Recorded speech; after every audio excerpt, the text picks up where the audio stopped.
जय हिंद फ्रेंड, हिंदी और प्राइड में आप सभी का स्वागत है। फ्रेंड्स, जैसे कि हमने आपसे प्रॉमिस किया था कि हम यूजीसी नेट पेपर फर्स्ट का करीबन 7 यूनिट जो है मेरे रेंज में उसको हम जरूर कराएंगे। उसी क्रम में हमने प्रीवियस के 2 लेक्चर अपलोड कर दिए हैं। जो यूजीसी नेट पेपर फर्स्ट का सिलेबस डिस्कशन था, पूरे विस्तार से जो पाठ्यक्रम था उस पर हमने विस्तार से चर्चा की। इसके सेकेंड पार्ट में हमने यूनिट फर्स्ट जो कि टीचिंग एप्टीट्यूड से रिलेटेड यूनिट था उस पर विस्तार से चर्चा की। आज उसी क्रम में आपका ये तीसरा वीडियो है। यदि देखा जाए तो लेक्चर वाइज तो ये पहला है, बाकी हमने सिलेबस का डिस्कशन किया था। तो आज से यहाँ से आपका पहला जो है टीचिंग एप्टीट्यूड जो है वो शुरू हो रहा है और ये क्रमशः चलेगा। आपको एक एक टॉपिक क्रम वाइज कराएंगे और साथ में आपको डिस्क्रिप्शन में लिंक प्रोवाइड कर देंगे प्रीवियस ईयर के क्वेश्चन का। तो आपको वहां पे सिर्फ टीचिंग एप्टीट्यूड वाले यूनिट से जाके प्रीवियस के सारे क्वेश्चन कर लेने। करीबन आई थिंक 100 से ऊपर क्वेश्चन है, तो उससे एक आपका माइंड मेकअप हो जाएगा कि हाँ ये इस टाइप पे क्वेश्चन आते हैं। अब देखिए, दूसरी चीज हम आपको यहीं पे बता दें कि आप प्लीज इससे परेशान ना होकर यहाँ पे बोर्ड पे नहीं दिख रहा तो उसका हम कैसे लिखें, इन सब पे बिल्कुल फोकस ना करिए। आपका सिर्फ समझने पे कॉन्सेप्ट होगा, क्योंकि लर्निंग इस तरीके से जो क्वेश्चन आता है बहुत ही अंडरस्टैंडिंग बेस्ड क्वेश्चन आता है। तो ये जो नोट्स की बात है, मेरे खुद के सेल्फ नोट है, उनको हम टेलीग्राम में पिन कर देंगे, वहां से आप इसको उतार सकते हैं। कुछ डेफिनेशन वगैरह दिए गए हैं। हाँ, आगे जैसे जैसे हम ब्लूम टैक्सोनॉमी पे आएंगे या मान लीजिए वाइगोस्की के थॉट्स के ऊपर आएंगे, आप कोई भी रिनाउंड थिंकर वगैरह के थॉट पे आएंगे जहाँ पे आपको शॉर्ट नोट्स जरूरी है बनाना, तो वहाँ पे रिकमेंड करेंगे कि प्लीज वहां से जाके नोट्स बना लो। अब यहाँ पे सीधे हम टॉपिक पे बात करते हैं। पहला जो टॉपिक हमारा है शिक्षण अवधारणा, विशेषता, उद्देश्य, है ना। तो हिंदी और इंग्लिश बाइलिंगुअल रहेगा क्लास। देखिए, टीचिंग जो कॉन्सेप्ट है, कॉन्सेप्ट के साथ आपने ये पूछना है कि उसके ऑब्जेक्टिव क्या है, कैरेक्टरिस्टिक क्या है। सीधी सी बात है, जब आपको जो सिलेबस में दिया गया है कि हम आपसे समझना चाहते हैं, आप इन फ्यूचर एक टीचर बनना चाहते हैं, यूजीसी नेट क्वालिफाई करके हायर एजुकेशन में जाना चाहते हैं, तो बच्चों को आप टीच कराएंगे, है ना। तो टीचिंग आपके अकॉर्डिंग क्या है? एक प्रोसेस है, एक अंतः क्रिया है, जिसमें आप जो सामने वाले से संचार स्थापित कर रहे हैं, तो उससे क्या ट्रांसफॉर्मेशन लाना चाहते हैं, क्या समाज में परिवर्तन लाना चाहते हैं। तो ये होता है कि मान लीजिए छोटा बच्चा है और छोटा बच्चा कुछ भी नहीं जान रहा है ना, समाज से वो अंतःक्रिया कर रहा है, तो समाज भी कहीं ना कहीं उसको सिखा रहा है। और टीच में हम क्या करते हैं, यहाँ पे जब हम टीचिंग करते हैं, जो कि हम मान के चलते हैं कि इस तरीके से अगर हम बात करें तो ये औपचारिक तरीका हो गया बात करने का। इसमें हम आपको जो लर्निंग करा रहे हैं, लर्निंग को हिंदी में क्या बोलते हैं, इसमें बड़ा कंफ्यूजन रहता है। लर्निंग को हिंदी में अधिगम कहते हैं, है ना। जो भी हम टीच करा रहे हैं, आप सीख रहे हैं, वो लर्निंग के प्रोसेस में आता है, जिसको हम अधिगम कहते हैं। तो मान लीजिए हमने आज आपको यहाँ पे ये समझाना है कि स्टूडेंट को ये बताना है कि देखिए, हम आपको ये समझा रहे हैं क्योंकि आप समाज के एक अंग हैं, आपको आगे चल के अपना जो सर्वांगीण विकास करना है, तो उसके लिए क्या प्रोसेस होना चाहिए, किस तरीके से आपको समाज में इन्वॉल्व होना है, बहुत कुछ अच्छा करना है। तो ये एक जो प्रक्रिया है जिसके थ्रू हम आपसे अंतःक्रिया कर रहे हैं, बातचीत कर रहे हैं, संचार कौशल के माध्यम से कुछ स्थापित करने की कोशिश कर रहे हैं, ये सब पार्ट है शिक्षण का। देखिए, शिक्षण जो आया कहाँ से है? शिक्षण मूलतः अगर देखें तो शिक्ष धातु से निकला है, जिनका मतलब है ज्ञान प्राप्ति करना। अब ज्ञान हम 2 तरीके से प्राप्त कर सकते हैं, उसको हम औपचारिक तरीके से भी प्राप्त कर सकते हैं, अनौपचारिक तरीके से भी कर सकते हैं। अब ऐसा तो नहीं है कि सिर्फ आप जो बचपन से बाल्यावस्था से आप सीधे स्कूल में गए और वहीं से सब सीखा। कहते हैं कि प्राथमिक जो पाठशाला जो होती है वो आपकी माँ होती है, इसका मतलब आप बहुत कुछ अनौपचारिक तौर पे भी सीखते हैं। बट हम यहाँ पे जो बात करने वाले हैं वो औपचारिक की बात करने वाले हैं। अनौपचारिक में क्या आता है? अनौपचारिक में आप जो भी बाहर समाज से, अपने परिवार से, जिनसे भी आप इंटरेक्शन करते हैं, आप बचपन से बहुत कुछ सीखे, पहले से ही सीख जाते हैं, तो उसको एक तरीके से ना कि आकार, सही से आकार देना जैसे जैसे आप बड़े होते हैं, वो औपचारिक में आता है। बाकी तो हम जो है अनौपचारिक तरीके से, एक बच्चा होता है वो बहुत कुछ ऑलरेडी सीखता है, तो वो भी एक लर्निंग का प्रोसेस है, वो भी अधिगम का एक तरीका है। बस ये है कि अगर आप जब बड़े होते हैं उस तरीके से एक औपचारिक प्रोसेस दिया जाता है कि अब आप एक समाज के अंग बनने वाले हैं, समाज के कुछ रूल है, यानी स्टैंडर्ड मानक तय हैं, आप अगर उनको फुलफिल करते हैं तो आप एक अच्छी कैटेगरी में जाते हैं या बुरी कैटेगरी में जाते हैं। इन सबका अगर देखा जाए तो मूल मोटिव मेरे हिसाब से क्या आता है कि उद्देश्य क्या है, हमें क्या करना है कि समाज में एक मानव संसाधन को ऐसे निर्मित करना है जो हमको बिल्कुल ऊपर ले जाए। आखिर जितने भी व्यक्ति हैं वो क्या है, ह्यूमन रिसोर्स है, मानव एक संसाधन ही तो है। देश के लिए आप एक संसाधन है, आप जितने अच्छे होंगे आपका देश उतना ही आगे प्रोग्रेस करेगा। तो शिक्षण क्या है, एक तरीके से देखें, स्मिथ कहते हैं कि शिक्षण जो है वो सीखने के उद्देश्य कार्यों की प्रणाली है। यानी हम कुछ ऑब्जेक्टिव लेके चलते हैं कि हमें कुछ लर्न करना है, कुछ सीखना है, ऐसा स्मिथ के द्वारा कहा जाता है। अब यहाँ पे देखिए, जो शिक्षित धातु से ज्ञान प्राप्ति करना है, इसका मतलब है कि हमको जो ज्ञान प्राप्त करना है इसके माध्यम से हमको क्या करना है, अपने संस्कारों का परिष्कार करना, अपने व्यवहार में वांछित परिवर्तन लाना है। जैसे आपने काफी बार ये सुना होगा लोगों को कि जब भी आप कुछ उनके अकॉर्डिंग नहीं करते तो वो सीधे कह देते हैं शिक्षित होते हुए भी अशिक्षित जैसा व्यवहार करता है। मतलब उनके अकॉर्डिंग जो रूल रेगुलेशन उन लोगों ने तय कर रखा है, ये चीज आप समाज में बहुत देंगे, आपने आस पास पड़ोस में देखेंगे। वो जो मानक तय कर रहे हैं कि जैसे एक अच्छा बच्चा है तो उनके हिसाब से एक अच्छा बच्चा है, बड़ों की बात मानता है, वो अपना होमवर्क भी कर लेता है, मतलब कि वो एक तरीके से आप कह सकते हैं ना कि आपसे क्वेश्चन ज्यादा नहीं करता है, या उस तरीके से नहीं, बहुत खुले विचारों वाला नहीं रहे। तो एक अगर मान लीजिए जैसा भी समाज उसने जो मानक तय कर दिया, अगर आप उसको फुलफिल करते तो उनके अकॉर्डिंग आप शिक्षित है, और अगर आप उनके तरीके से वैसा व्यवहार नहीं करते तो अशिक्षित में डाल देते हैं। इसी तरीके से आपने देखा होगा कुछ लोग हैं मानव होते हुए भी, मनुष्य होते हुए भी हिंसक या बर्बर पशुभांति व्यवहार करते, तो लोग कहते हैं कि ये अशिक्षित की कैटेगरी में आता है, इसने तो एक तरीके से शिक्षा ग्रहण ही नहीं की। अब शिक्षा ग्रहण करने का मतलब आपको समझ में आ रहा होगा कि इसने वो चीजें सीखी ही नहीं, कहीं किसी से बड़ों से जाके सीखी ही नहीं कि हमको अपने व्यवहार में किस तरीके से अपने आप को ढालना है। तो यहाँ पे जो है ज्ञान प्राप्त करना, जिसके माध्यम से अपने संस्कार और व्यवहार का जो निर्माण करना है, वही आपका आता है शिक्षा में। अब देखिए स्मिथ ने कहा कि शिक्षण जो है वो सीखने के उद्देश्य कार्यों की एक प्रणाली है, जो भी आप कार्य करते हैं उसका एक प्रोसेस है। मॉरिसन कहते हैं कि शिक्षण अधिक परिपक्व व्यक्ति से कम परिपक्व के बीच जो है संबंध स्थापित करता है। शिक्षण यानी जो टीचिंग है, यानी जो आपको पढ़ाने वाला है। अब देखिए इसमें जो मॉरिसन ने कहा, ये बहुत अच्छी बात कही, जब भी आपको कोई भी टीच करता है, आपको कुछ बड़ा मतलब कि कुछ भी मतलब बताने की कोशिश कर रहा है कि नहीं बच्चे ये चीज है, ये मेरे जीवन का, अब कोई भी है जब टीच आप करते हैं तो जरूरी ही ये नहीं है कि वो आपसे बड़ा ही हो सकता है वो चीजें समय से पहले उसने गेन कर ली हो। तो एक तो ये कह रहे हैं कि मॉरिसन ये कह रहे हैं कि जो आपका टीचिंग होता है वो कोई आपसे ज्यादा मेच्योर है और ज्यादा परिपक्व है उस क्षेत्र में, और आप उस क्षेत्र में कम परिपक्व है, तो आपको वो समझाने की कोशिश करता है कि देखिए मैंने प्रीवियस मेरे जीवन का ये अनुभव रहा, अगर आप ये करेंगे तो इसका ये परिणाम होगा, अगर वो करेंगे उसका वो परिणाम होगा। तो मॉरिसन का ये कहना कि शिक्षण जो टीचिंग होता है, यानी आपका जो टीचर होता है वो अगर आपको टीच करता है, कुछ भी लेक्चर डिलीवर करता है, और आप एक लर्नर है, अधिगम मतलब कि एक तरीके से शिक्षार्थी क्या होता है, वो सीखने की प्रक्रिया में होता है, तो वो जो होता है उनसे कम परिपक्व होता है। तो शिक्षण में से अगर देखा जाए तो अधिक परिपक्व व्यक्ति से कम परिपक्व के बीच संबंध को स्थापित करता है।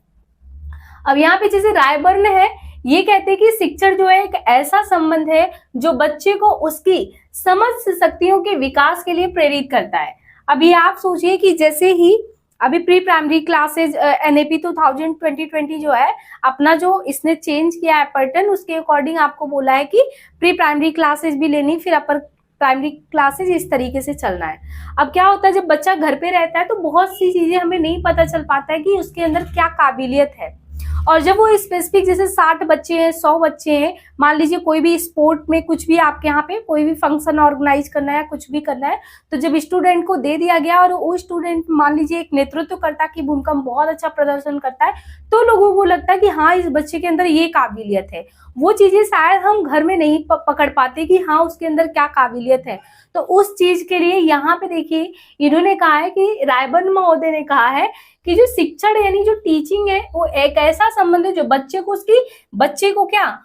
को जो उसके अंदर समस्त शक्तियों का विकास है उसके लिए प्रेरित करता है कि हाँ बच्चे आप लिफ्ट करो, तुमको ये नेतृत्वकर्ता की भूमिका दिया जा रहा है, वो उतना बढ़िया स्पोर्ट में कर रहा है तो स्पोर्ट में दिया जा रहा है। यानी हमें खुद नहीं पता होता कि हमारे अंदर क्या आ सकती है।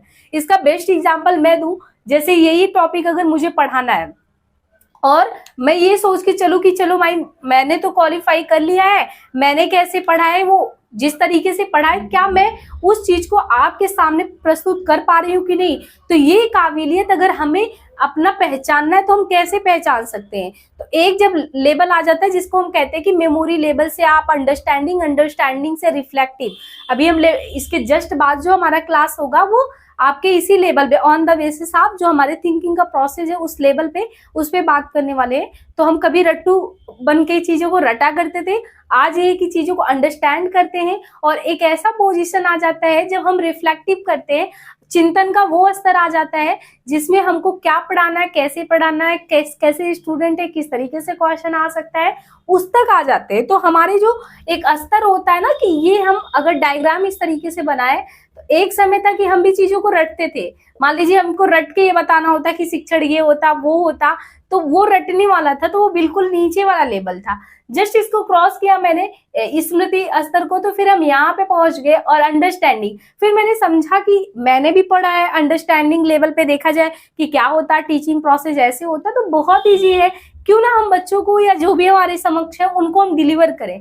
तो एक हमारा लेवल आ गया कि रिफ्लेक्टिव, जिसको हम चिंतन स्तर कहते हैं, कि हम इस चीज को जो ये कॉन्सेप्ट है इसको ऐसे जो है सामने प्रस्तुत कर सकते हैं।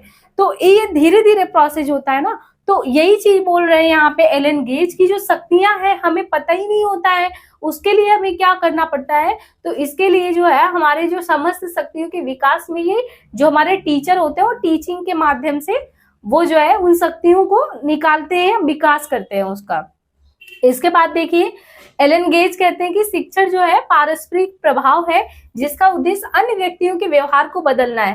ये स्वाभाविक सी बात है, जब हम शिक्षित की कैटेगरी में किसी को भी डालते हैं तो ये मान के चलते हैं कि वो स्टूडेंट अगर वहां से एजुकेशन लेके आया तो उसके अंदर ये तो चीजें होनी चाहिए, या उस व्यक्तित्व में, यानी जो इस तरीके से पढ़ाई करके, जैसे मान लीजिए हम ही लोग हैं, अगर बाहर घर से भेज दिया गया तो घर वाले भी एक अपना वो आपसे अपेक्षा रखते हैं कि जब भी स्टूडेंट आएगा वो कम से कम यहाँ के बच्चों से कुछ तो अलग होगा। हमने वहां भेजा और बड़ी बड़ी यूनिवर्सिटी में पढ़ाया तो उससे तो उसके व्यवहार में, उसके व्यक्तित्व में कुछ तो बदलाव आना चाहिए, जिससे कोई भी बाहरी व्यक्ति देखे तो कहे कि हाँ भाई पैसे आपने लगाया, पैसा तर गया, आपका बच्चा जो है सच में बहुत ज्यादा योग्य है, सच में उसके अंदर उसके व्यक्तित्व में वो छाप दिखती है, वो चीज झलक आती है। तो जो हम कहते हैं ना कि पर्सनालिटी क्या होता है, पर्सनालिटी ये नहीं कि हम कैसे दिख रहे हैं, क्या चीजें हमारे अंदर है, जो हम जजमेंट करते हैं वो गलत है। पर्सनालिटी का ओवरऑल देखें तो एक तो आपका क्या है फिजिकल ओपिनियन, वो तो ठीक है, लेकिन उसके अलावा आपका सबसे ज्यादा प्रभाव पड़ता है कि आपका माइंडसेट कैसा है, आपका बिहेवियर पैटर्न क्या है, क्या आपके रहने से सामने वाला जो है अपने आप को सहज महसूस कर सकता है, या इस तरीके से जो चीजें आती हैं, जो एक कहते हैं ना कि एक ऑरा है कि आपके होने से दूसरा भी अपने आप को बहुत मतलब कह सकता है कि खुशनसीब महसूस करता था। वो हमारी पर्सनैलिटी का जो है वो एक पक्ष है जो कि हमारे अंदर होना चाहिए। तो यहाँ पे देखिए हमने बताया कि शिक्षा पारस्परिक प्रभाव जिसका उद्देश्य अन्य व्यक्ति के व्यवहार को बदलना है। ठीक है, अब यहाँ तो हमने कुछ डेफिनेशन आपको बता दिया कि ठीक है इनको ध्यान रखना है, और काफी डेफिनेशन वगैरह है तो नोट्स में है, वहां से आप लिख सकते हैं। और हिंदी और प्राइड करके टेलीग्राम है, यहाँ से आप जरूर कनेक्ट हो। एंड प्लीज अगर जो भी हम भूल जाया करें तो उसमें हमने डिस्कशन का पार्ट बनाया, वहां से जाके आप रिप्लाई में मैसेज ये कर सकते हैं कि मैम ये भेज दीजिएगा, तो हम उसको जरूर सेंड कर देंगे प्लीज, क्योंकि टाइम ज्यादा नहीं है। अगर 16 जून को इन्होंने डिसाइड किया पेपर, तो मान के चलिए आपकी 10 में से आपके 7 ऐसे वो होने चाहिए टॉपिक, यानी 7 यूनिट ऐसे होने चाहिए जो आपके रेंज में हो, है ना। तब मान के चलिए कि आप सेकंड पेपर में बहुत बेहतर करेंगे तो बहुत अच्छा रिजल्ट आने की उम्मीद कर सकते हैं। अब यहाँ पे देखिए हमने ये पहला तो कोई भी चीज होता है तो उसके कॉन्सेप्ट बताए जाते हैं, तो हमने कॉन्सेप्ट यहाँ पे आपको बता के यहाँ पे खत्म कर दिए। यहाँ पे एक चीज आता है, एलन गेज ने एक चीज ये भी कहा था, शिक्षण कला व विज्ञान दोनों है। इसमें देखिए बहुत ज्यादा मतलब कि एक तरीके से वहां रहता है कि जो हम टीचिंग कराते हैं, टीचिंग आर्ट है या साइंस है। अब देखिए इसको मैं ऐसे ही जज करती हूँ, जब हम कोई चीज बोलते हैं कि टीचिंग एक आर्ट है ना, टीचिंग एक आर्ट है या साइंस है, ये दोनों में बड़ा कंफ्यूजन लोगों को रहता है। अब देखिए आर्ट के मतलब के बारे में आप क्या समझिए कि आर्ट क्या है, कला क्या है। तो कला एक तरीके से हम कहते हैं कि कला जो है, कला क्या है, ये रचनात्मकता ही है कला, है ना। कला क्या है, रचनात्मकता है, यानी आपके मन में कला, ये जो है मान लीजिए मेरे मन में एक थॉट आया कि मुझे आप लोगों को ये लेक्चर डिलीवर करना है, ओके, ये हमें पता चला कि हमको करना है, तो ये हमारे अंदर ऐसा कला या कौशल हो सकता नहीं कि हमको उसको ये प्रेजेंट कैसे करना है, उसका प्रेजेंट क्या। तो सबसे पहले हम क्या करते हैं, कला में जो है चीजों का एक आपने अपने दिमाग में कल्पना का निर्माण किया कि हाँ ये चीजें ऐसे होने चाहिए, और जैसे ही आपने कल्पना का वो निर्माण किया, फिर आपने देखा कि हमें ऐसे प्रस्तुत करना, ये करना है।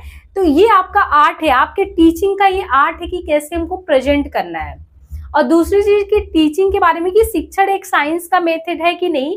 तो एक बात बताइए, अगर मैं यही कहती हूँ कि टीचिंग का जो कॉन्सेप्ट है ये बेस यहाँ से आया, इसमें अगर देखें कि ये ऐसे होता है, यानी जब कब क्यों कैसे एक्सपेरिमेंट बेस्ड चीजें होती है तो साइंस होता है।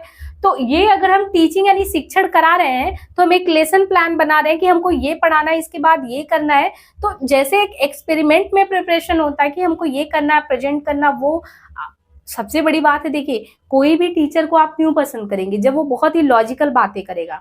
तो लॉजिकल बातें भी करना चाहिए, साथ में उसका प्रेजेंटेशन भी बहुत अच्छा होना चाहिए। तो presentation is the part of आपके आर्ट का पार्ट हो गया। और वो कब क्यों कैसे में डिफाइन करता, बहुत ही लॉजिकल वे में, तार्किक जो है उसकी विचार शक्ति है उसके साथ वो बोलता है, तो कहीं ना कहीं वो उसके साइंस का पार्ट है। तो ये आप कह सकते हैं कि कला एंड साइंस वो दोनों को मिक्स करके आपके सामने प्रस्तुत करा। तो आप बिल्कुल इनको अगर सेग्रीगेट करने की कोशिश करें तो ये इसके साथ आप कह सकते हैं कि जस्टिस नहीं होगा। तो ये एलन गेज ने कहा था। अब सीधे आप टॉपिक पे आते हैं, यहाँ पे है कि शिक्षण क्या है। तो शिक्षण यानी टीचिंग जो है एक ट्राइपॉट्रिक प्रोसेस है, त्रिध्रुवीय प्रक्रिया है।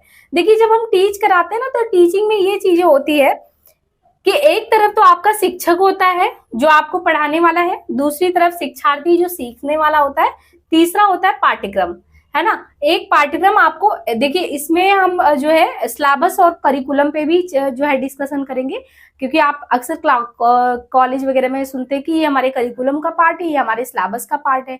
तो उससे भी प्रीवियस में जो है एनटीए ने क्वेश्चन पूछा, उस पर भी डिस्कशन करेंगे। अब देखिए यहाँ पे हमने कहा कि एक तरफ आपका टीचर है और दूसरी तरफ सिलेबस है, तीसरी तरफ शिक्षार्थी। तो दिस इज अ ट्राइपॉटरी प्रोसेस। शिक्षक एक त्रिध्रुवीय प्रक्रिया के तहत आता है जिसमें उसके अंदर कुछ शैक्षिक उद्देश्य निहित होते हैं। जैसे मेरे को आपको अगर ये पढ़ाना है, मतलब मुझे ये आपको डिलीवर करना है लेक्चर, तो मेरे दिमाग में पहले से था कि आज मैं आपको टीचिंग का कॉन्सेप्ट तो क्लियर करा दूं, किसने क्या डेफिनेशन दिया, उसका मूल अर्थ क्या है, वो सारे मैं क्लियर करा दूं। तो ये मैंने पाठ्यक्रम में, जैसे एक पाठ्यक्रम आपको, जैसे यूनिट फर्स्ट है, तो यूनिट फर्स्ट में हमने आपको पहले ही बताया कि सिलेबस में आपके क्या है, टाइप्स ऑफ टीचिंग है, मॉडल ऑफ टीचिंग है ना, टीचिंग कॉन्सेप्ट है, ऑब्जेक्टिव है, कैरेक्टरिस्टिक है, और फिर टीचिंग में जो आपका इवैल्यूएशन सिस्टम है, कैसे उसको मूल्यांकन करते हैं, ये सारे सिलेबस का पार्ट है। तो ये आपका एक सिलेबस हो गया। और ये सिलेबस एक शिक्षक, मान लीजिए एज अ टीचर मुझे ये पाठ्यक्रम मिला कि मुझे यूनिट फर्स्ट जो है ये खत्म कराना है, और ये किसको पढ़ाना है, हमको शिक्षार्थी को। तो आप क्या है, लर्नर है, आपको सीखना है। तो ये प्रोसेस में तीनों आगे ना, एक हमको मिला हुआ है सिलेबस, और हम एक टीचिंग आपको यानी जो भी मेंटोर करके कि आपको पढ़ाने वाले हैं, और आप एक लर्नर हैं, आप सीखने वाले हैं। तो हमारे क्या है, एक शैक्षिक उद्देश्य नहीं थे कि इस टॉपिक के बारे में इस बच्चे को पूरा डिटेल से समझ में आना चाहिए। दूसरा, सीखने के अनुभव, हमारे प्रीवियस अनुभव क्या रहे। अगर हम खुद यूजीसी नेट क्वालिफाई ना करें और फिर आपको बताएं कि ऐसे होता है, ये होता है, वो होता है, तो आई थिंक आप बिलीव भी ना कर पाओ, क्योंकि जो खुद उस चीज से गुजरा रही है वो कैसे बता सकता है कि हाँ ये प्रोसेस ऐसे है। हाँ कभी कभी ये होता है कि कुछ मतलब होते हैं कि नहीं भी क्वालिफाई करते, तो बस सब्जेक्ट पे इतना कमांड होता है, वो चीजों को बताने में बड़े परिपक्व होते हैं। और कभी ऐसे भी होता है लोग कि वो बहुत ज्यादा क्वालिफाई किए हो, फिर भी वो प्रेजेंटेशन नहीं कर पाते हैं। तो बहुत सारी चीजें होती है। तो एक तो हमारे शैक्षिक उद्देश्य है कि हमको ये आपको टॉपिक क्लियर कराना है, हमारे प्रीवियस का सीखने का अनुभव इसमें है, और इसके माध्यम से हमारा जो सबसे ज्यादा जो है वो लर्नर सेंट्रिक चीजें हैं कि हमको जो लर्नर सीख रहा, जो शिक्षार्थी, क्या सच में उसको टीचिंग के कॉन्सेप्ट समझ में आ रहे हैं कि नहीं। दैट्स कॉल्ड ए ट्राइपॉटिक प्रोसेस, जिसमें आपका टीचर भी है, आपके जो लर्नर है एंड आपका सिलेबस है, ये तीनों मिला के हैं। तो यहाँ पे जो हमने टीचिंग का आपका कॉन्सेप्ट पढ़ाया, मुझे लग रहा है कि ये बहुत अच्छे से आपको समझ में आ गया होगा। सेकेंड पार्ट में हम जो है स्टूडेंट, ये जो है सेकेंड पार्ट में इसके नेचर पे, ऑब्जेक्टिव पे, और ये जितने भी बचे हैं नेचर, ऑब्जेक्टिव, इन सारी चीजों को करके खत्म कर देंगे, क्योंकि फिर इंपॉर्टेंट टॉपिक आगे करके model of teaching, Bloom taxonomy, या अलग अलग जो शिक्षा शास्त्री उन्होंने क्या कॉन्सेप्ट दिए जहां से बहुत ज्यादा क्वेश्चन आते हैं, उन पे हम जो है आगे के सेशन में बात करते रहेंगे। बट आप लोगों से हम्बल रिक्वेस्ट है, प्लीज जो है कंटिन्यूअस ये आएगा वीडियो, और मेरा प्रॉमिस है तो हम इसको वीडियो को इस तरीके से लगा देंगे, आपको पर डे जो है 8 बजे लगभग ये वीडियो मिल जाया करेगा। प्लीज ज्यादा से ज्यादा शेयर करिएगा। और नोट्स के लिए आपको हिंदी और प्राइड पे पहले जाना है, वहां पे जुड़ जाना है, वहां पे जाके मैसेज भी करना है, वहां पे आपको नोट्स मिलेंगे, आप नोट्स बनाते रहिएगा, है ना। फिर जैसे ही हम एक यूनिट खत्म करेंगे तो इसके प्रीवियस के क्वेश्चन एक साथ हम खुद करा देंगे, तो वो बहुत ज्यादा आपको क्लियर हो जाएगा। ध्यान रखिए, बहुत माइंड एकदम क्लियर करके चलिएगा कि हमको 7 यूनिट पे कमांड करना ही करना है। और मेरा भी आपके प्रति ये पूरा निष्ठा रहेगा, अगर आपने भी उतना समर्पण दिखाया कि हमको 7 यूनिट पे बहुत अच्छा कमांड करके चलना है। जो यूनिट मेरे रेंज के बाहर से, जैसे मैथमेटिकल रीजनिंग वगैरह, आप कहीं से भी करिए, बस 7 यूनिट अगर मैं अच्छे से आपको डिलीवर कर पाई तो प्लीज कमेंट बॉक्स में लिखिएगा कि हाँ मुझे ये चीज समझ में आ रहा है। मैं पूरा एफर्ट लगा दूंगी कि कैसे मैंने इसको पढ़ा था और मुझे सच में ये समझ में आया था। तो आज के लिए हम इसको यहीं पे लेक्चर को एंड करते हैं। जस्ट नेक्स्ट पार्ट में मिलते हैं हम, इसके नेचर, ऑब्जेक्टिव और जो भी चीजें हैं उन पे हम बात करते हैं। तो फिर आज के लिए इतना ही, धन्यवाद।